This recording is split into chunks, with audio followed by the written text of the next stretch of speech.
The morning sun had barely peeked through the curtains when Isabel Carter stood in front of the kitchen window, her hands buried in a sink full of warm, lemon-scented suds. The hum of Easton Heights drifted softly through the glass, early joggers padding past, a dog's bark in the distance, the gentle groan of garbage trucks collecting yesterday's stories. She had lived in this house for 12 years, and though its walls were painted with comfort, lately it had begun to feel like a home she was only renting. Mason's coffee cup sat untouched on the kitchen island, a slow coldness crawling from the rim, as if echoing the chill in their marriage. She'd been waking up earlier than him for months now, not out of duty but restless, a growing sense that something invisible was unraveling between them. Mason had always been the kind of man whose silence spoke in thunderclaps. When he grew distant, his absence echoed louder than words ever could.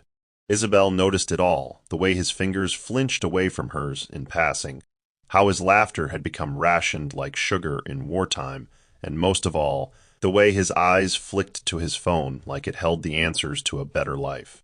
Still, she folded his shirts, packed his lunch, and smiled through invisible wounds. Because love, when true, does not run at the first sign of a storm. It stays, even when the roof begins to leak.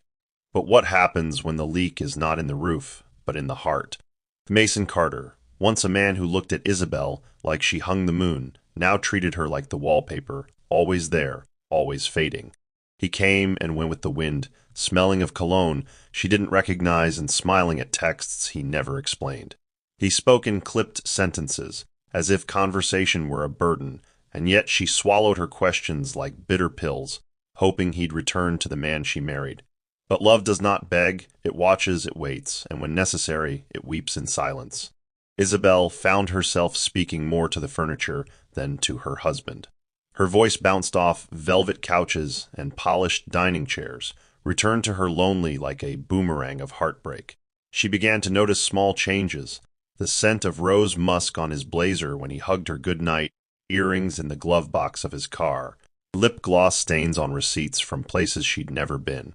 At first, she chalked them up to accidents, coincidences dancing like ghosts in her head. But deep down, her gut screamed truths her mouth wasn't ready to voice. It was as though a stranger was living in her husband's body, smiling with his face, whispering lies with his tongue. And while the world around her spun in colors, her world dimmed to a palette of suspicion and heartache. Mason had once said she was his anchor, now she felt like a weight dragging him down. Yet still, she held on. Because letting go of someone you love feels like peeling your skin off with bare hands, slow, bloody, and unforgettable. Elsewhere in the quiet pockets of Easton Heights, a different kind of woman sat before a vanity mirror, painting her lips the color of war. Tiffany Hale was not built for waiting. Patience to her was a coward's virtue. She believed in taking what she wanted, no matter the cost, and right now, she wanted Mason Carter body, soul, and the life he had built with Isabel. To Tiffany, Isabel was nothing but an old photograph, faded, irrelevant, stuck to the past with yellowed tape. She couldn't understand what Mason still saw in her, and that ignorance turned to rage like a slow burn. Tiffany had tasted Mason's kisses, memorized the lull in his voice when he whispered about stress, pressure, and how misunderstood he felt. She played the sympathetic ear like a violin, stroking his ego until it purred in her lap. She wasn't just a mistress, she was a strategist, a siren wrapped in satin, and she knew Mason's weaknesses the way a spider knows the trembling of its web. But Tiffany's desire wasn't just for Mason, it was for the crown Isabel wore unknowingly. She wanted the house with the flower garden, the ring on the fourth finger, the Instagram-worthy life. To her, Isabel was in the way, and people who stood in her way had a nasty habit of getting hurt. She had no intention of remaining the other woman. She wanted to become the only one. And in her mind, the path to that throne was paved in secrets, seduction, and, if necessary, destruction. Days turned into weeks, and the distance between Mason and Isabel grew thick with silence, heavy like wet wool. They moved through the house like ghosts, coexisting without colliding. When Isabel tried to bridge the gap with questions, Mason countered with deflection. His words became puzzle pieces from different boxes, none of them fitting. "Work's been stressful," he'd mumble, eyes glued to his screen, heart tethered to someone else. Isabel started keeping a journal, penning down fragments of a love story that felt like it was bleeding out. The pages became her refuge, her confessional, her way of not screaming into the void. Meanwhile, Tiffany's presence grew bolder. She called Mason during dinner, left notes in his jacket, sent selfies that made his cheeks flush with both shame and thrill. Isabel found one such note in his coat pocket, folded neatly, sealed with lip gloss, and reeking of intent. She didn't confront him. Instead, she placed it on his pillow that night, next to the wedding photo he hadn't looked at in months. No words, no tears, just truth laid bare like a blade on silk sheets. Mason didn't speak of it the next morning. He simply took his coffee and left. But something in Isabel's chest finally cracked, not the way glass shatters, but the way a dam crumbles. Slow, deliberate, and irreversible. What neither of them knew was that Tiffany's fuse had already been lit, and the explosion would come not with words, but with wheels, and it was only a matter of time before love's battlefield claimed its first casualty. The rain arrived that Thursday not as a downpour, but as a whisper, a steady drizzle that kissed the windows of Easton Heights like secrets told too softly to understand. Inside the Carter residence, the walls had grown colder, the air thicker with words unsaid. Isabel sat curled in the bay window, wrapped in her faded gray shawl, a steaming mug of chamomile tea resting on her knees like a fragile promise. The morning had taken Mason away before sunrise, his goodbye little more than a gust of wind brushing her cheek. She hadn't asked where he was going. She had stopped asking. Questions now felt like pebbles tossed into a well with no bottom. No matter how many she threw in, the silence never echoed back. She watched droplets race each other down the glass and wondered if that's what her life had become, a slow fall with no destination. And yet, beneath her sadness, there brewed something else, something deeper. It was not rage, not quite. It was a quiet knowing, a growing awareness that the house she once filled with warmth now held a ghost wearing her husband's face. She could smell the perfume of another woman, not just on his collar, but in the way he smiled less, touched less, loved less. She recognized the signs, not from suspicion, but from instinct. A woman always knows when her place is being auditioned by another. Mason had stopped seeing Isabel as the beginning and the end of his day. These days, his sun rose with a buzz from his phone and set with a sigh from someone else's lips. He drifted through his marriage like a man wearing shoes too tight, always uncomfortable, always eager to be somewhere else. Tiffany had become more than a distraction. She had become an escape hatch he crawled through when reality suffocated him. She made him feel important, desirable, needed, things Isabel used to make him feel simply by existing. But years had weathered their connection. Time had chipped away at their closeness, and rather than repair the cracks, Mason built secret walls behind Isabel's back. Walls Tiffany was more than happy to decorate with lies wrapped in lipstick and lingerie. Mason knew what he was doing. He told himself he didn't, but deep down he knew. He had begun offering Tiffany pieces of himself he hadn't offered anyone in years, not because she earned them, but because she demanded them without shame. The thrill of it all blinded him. He didn't see the fire in Tiffany's eyes growing wild. He didn't notice how she studied Isabel's social media like scripture, mimicking her laugh in private, mocking her outfits, perfecting her mannerisms like a villain rehearsing a stolen role. Mason believed he was in control, when in truth he was a puppet and Tiffany held the strings, strings braided from envy, obsession, and a hunger to be crowned without earning the kingdom. Tiffany watched Isabel like a hawk with a grudge, lurking in the background of her life like a shadow that refused to stay still.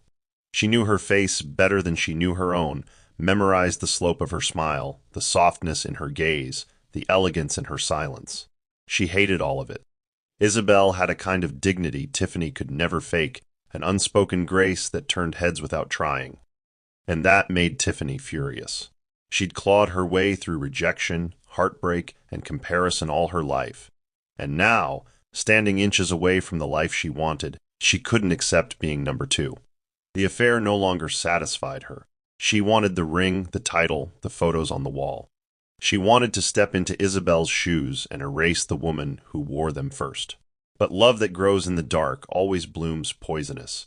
Tiffany began dropping hints to Mason, venom wrapped in silk. "You'd be happier if you didn't have to explain yourself," she'd purr. "She doesn't see you the way I do." Mason would nod, eyes half-lidded, guilt bubbling beneath his ribs, but never spilling. Tiffany saw the hesitation in him, and it enraged her. Every smile Isabel gave him now felt like a slap to her pride. Every mention of my wife stung like betrayal.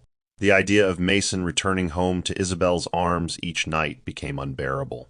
In Tiffany's mind, there was only one solution: eliminate the competition, and everything else would fall into place. Easton Heights had never been the kind of town where things happened suddenly. Change was usually a slow burn, like autumn creeping into summer's territory without anyone noticing. But within the walls of Tiffany's apartment, a storm had begun to brew that cared little for subtlety. She paced the floor that evening, high heels clicking like threats against hardwood. Her reflection stared back at her from the darkened glass of the patio doors, lips painted crimson, eyes wild with intent. She picked up her phone and stared at Mason's last message. "Can't come tonight. She's not feeling well." That was the final straw.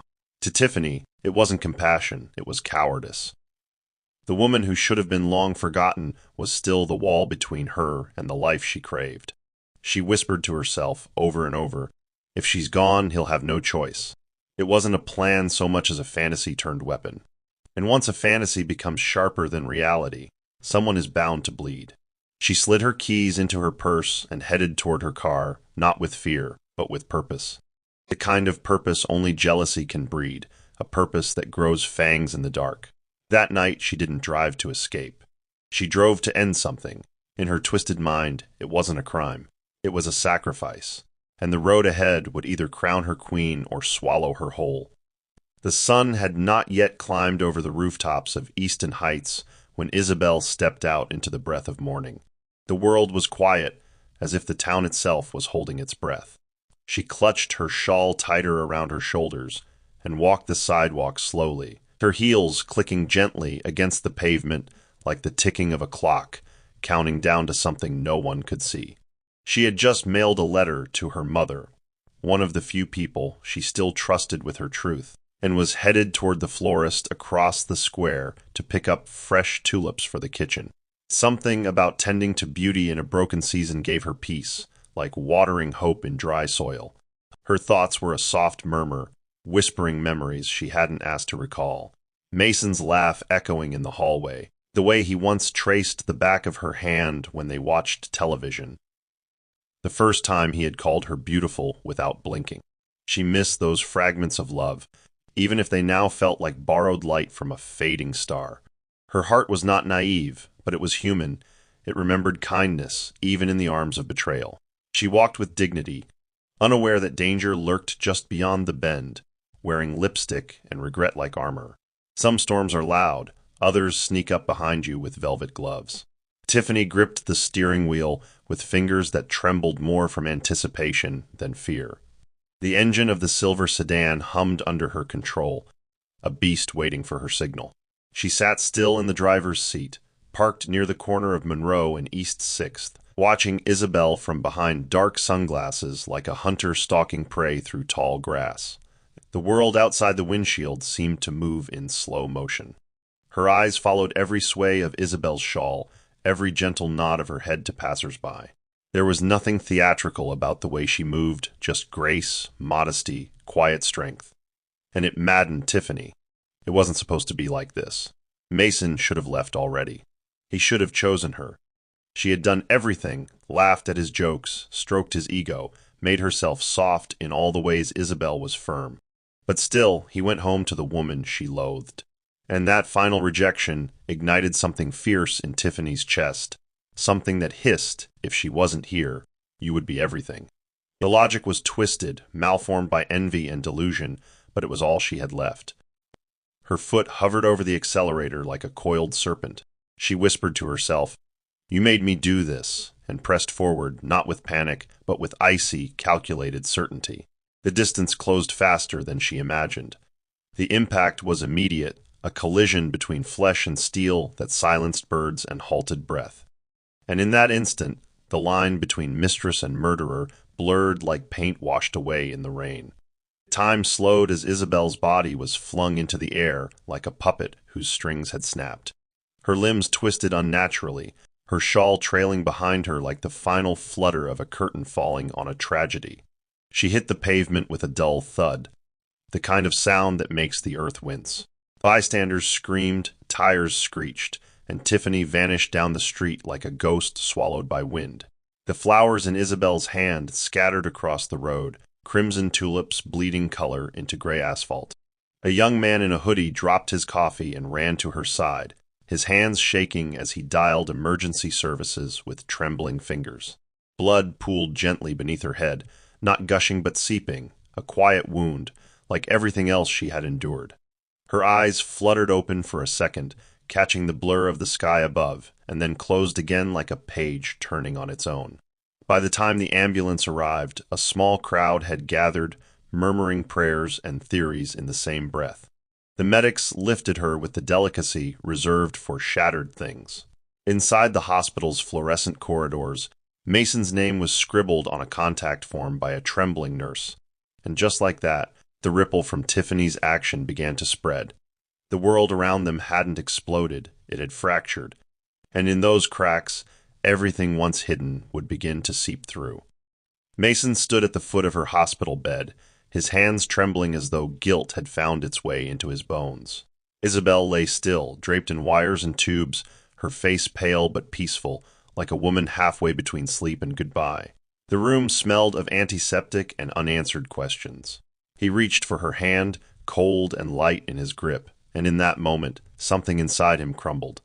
The walls he had built with lies and late nights began to fall, brick by brick. He spotted the familiar black notebook on the tray beside her, a journal she always carried but never discussed.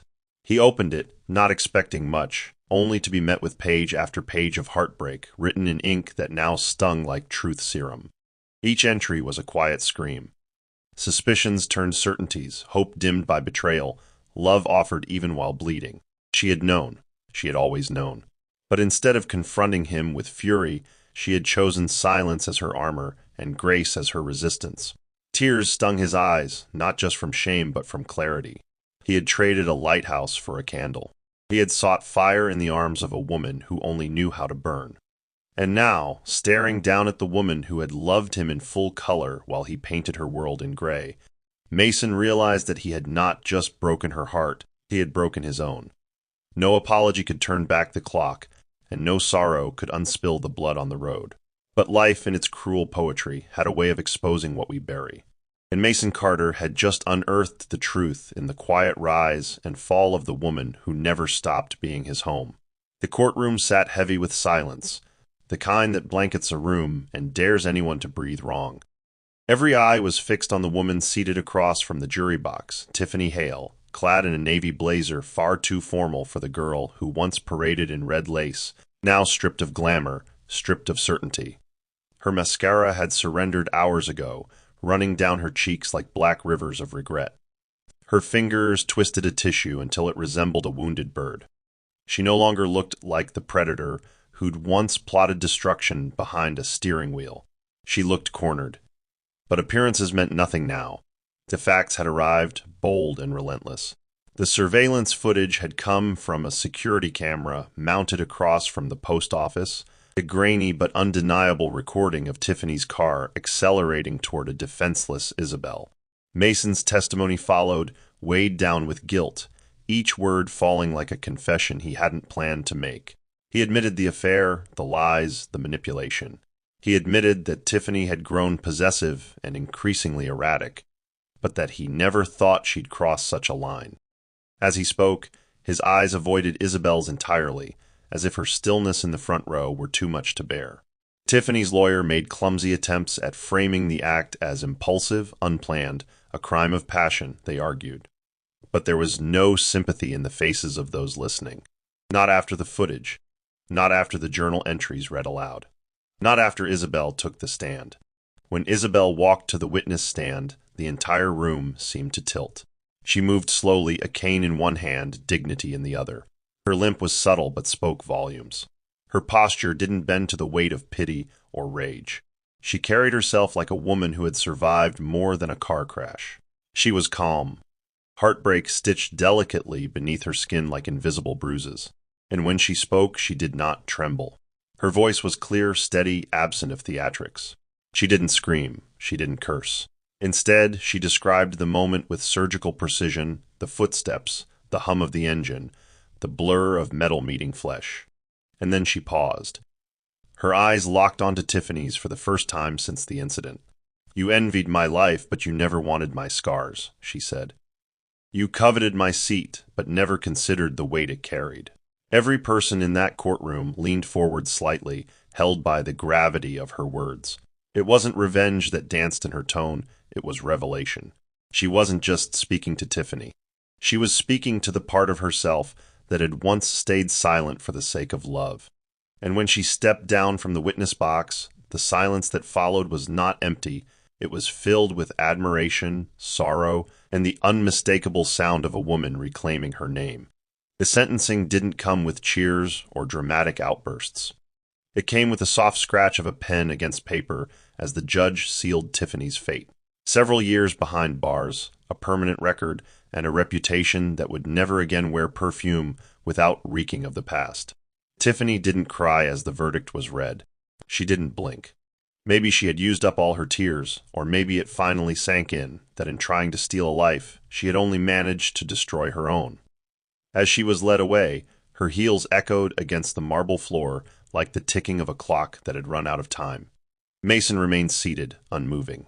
His eyes stayed on the spot where Isabel had stood, haunted not by what had happened, but by everything he had allowed to happen. He had watched the fall in slow motion and done nothing. In chasing desire, he had abandoned devotion. He had mistaken Tiffany's obsession for adoration, and now the cost lay in ruins before him. He tried to reach out to Isabel that day. He waited outside the courthouse, bouquet in hand like a man foolish enough to think flowers could glue back shattered glass. She walked past him without pause, her cane clicking softly beside her like punctuation to a sentence he would never get to finish. She didn't speak. She didn't have to. Silence, when sharpened by betrayal, speaks louder than any scream. Months passed like pages turning in a book she never planned to reread. Isabel did not return to the home she once kept warm. She sold it quietly and moved across town into a quaint apartment nestled between a bookstore and a cafe, where nobody knew her as Mrs. Carter, just Isabel, the quiet woman who always ordered tea with honey and smelled faintly of lavender. Her limp remained, but so did her resilience. She opened a small stationery shop called Still, selling handmade journals, ink sets, and the kind of pens that invite truth from trembling fingers. Customers often asked about the name. She would smile and say, "Because even when the world moves too fast, you still have to find your breath." In that little shop, she didn't just sell paper, she offered sanctuary. Mason showed up once, just once. He stood at the threshold with eyes begging for a second chance he knew he didn't deserve. Isabel didn't invite him in. She simply looked him in the eye and said, "I loved you until it hurt. I healed until it didn't." And with that, she turned away, not out of bitterness, but from freedom. Some women walk away from wreckage carrying more than scars. They carry wisdom. And in Isabel's case, the quiet power of knowing that even when life tries to erase you, you can rewrite yourself. Here's a piece of advice. Sometimes the deepest pain doesn't come from the betrayal itself, but from the silence we kept in the name of love. In this story, Isabel didn't shout. She didn't curse. She didn't crumble for the world to see. She watched her world fall apart brick by brick, but still chose to heal herself quietly, fully, and with dignity. To anyone listening who has ever been replaced, betrayed, or bruised by someone they gave everything to, remember this. You are not what they did to you. You are who you choose to become after the dust settles. Don't let someone's envy steal your light. Don't shrink so others can feel taller. And never chase someone who walks away holding hands with your peace. Let them go. Instead, do what Isabel did, rebuild. Not to prove a point, but to restore your soul. Because healing is not about revenge. It's about rising so beautifully that the past has no choice but to become quiet behind you. You don't have to clap back. You don't have to beg. Just rise quietly, boldly, fully. And one day, when they come knocking with flowers and regret, may your peace be the only answer they get.